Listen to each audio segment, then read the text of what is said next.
16 মাসের তিক্ত অভিজ্ঞতার পর বিজেপির সঙ্গ ছেড়ে ফের কংগ্রেসে শামিল হলেন তেলিয়ামুড়ার প্রাক্তন কংগ্রেস বিধায়ক অশোক বৈদ্য। মঙ্গলবার এক সাংবাদিক সম্মেলনে আনুষ্ঠানিকভাবে কংগ্রেস দলে যোগ দেন তিনি।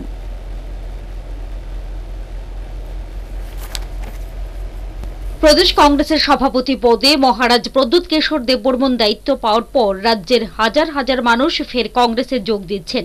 সিপিএম বিজেপি ছেড়ে মানুষের কংগ্রেস দলে যোগদান পর্ব অব্যাহত রয়েছে। সাধারণ কর্মী সমর্থক থেকে শুরু করে হেভিওয়েট নেতারাও বিভিন্ন দল ছেড়ে কংগ্রেসের পতাকা তোলে ভিড় জমাচ্ছেন। মহারাজ প্রদ্যুৎ কিশোর দেববর্মন রাজ্য কংগ্রেসের সভাপতি পদের দায়িত্ব নিয়ে আহ্বান রাখেন যে একসময় যারা কংগ্রেস ছেড়ে চলে গেছেন তারা দলে ফিরে আসুন, যথাযথ সম্মান সহকারে কংগ্রেস তাদের দলে বরণ করে নেবে। মহারাজের এই আহ্বানের পর বিজেপি দলের সহ সভাপতি থেকে শুরু করে জোট সঙ্গী আইপিএফটির সহ সভাপতি প্রায় সকলেই ফিরে আসছেন কংগ্রেসে। जातीय कांग्रेस जब मैंने ये अध्यक्ष का सभापति का पद मैंने दिया था तो मैंने कहा था कि everyone is welcome to the party. हम सबका सम्मान करके आदर करके आपको वापस कांग्रेस में लाएंगे। आज अशोक बाबू के आने के बाद मुझे लगता है कि ये प्रक्रिया जो एक महीने से थोड़े ऊपर चलनी शुरू हुई थी वो चल रही है और आने वाले दिन में और भी होगा।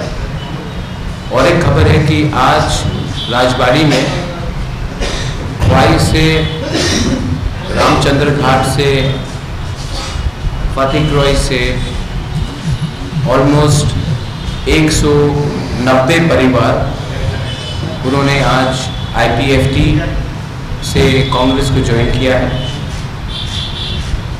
इसमें लगभग 800 वोटर्स हैं और आज अम्बासा में और 400 परिवार ज्वाइन कर रहे हैं।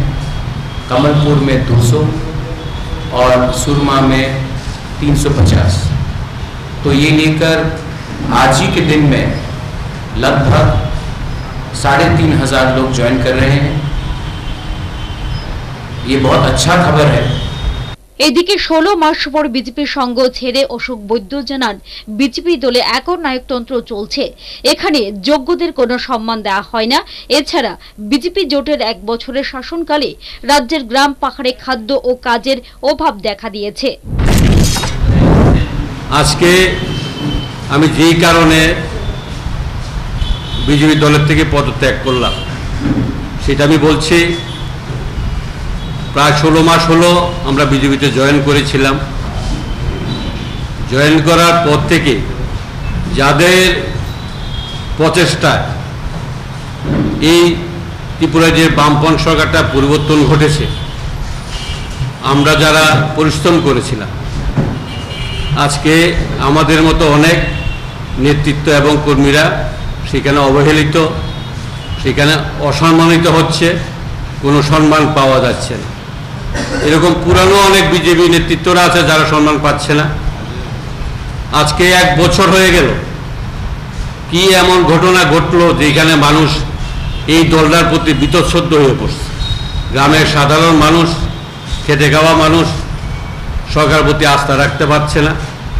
কাজেই এই দলটাতে যদি আমি থাকি তাহলে আমি মনে করব যে আমাদের প্রতিও আগামী দিন মানুষ একটা ভুল ধারণা নেবে। এই জন্যই এই দলটা আমি ছেড়ে দিচ্ছি। উল্লেখ্য, আজ একই দিনে বিজেপি, সিপিএম এবং আইপিএফটি ছেড়ে মোট 3,500 ভোটার কংগ্রেস দলে যোগ দিয়েছেন। নিজস্ব প্রতিনিধির রিপোর্ট, হাল্লা বোল।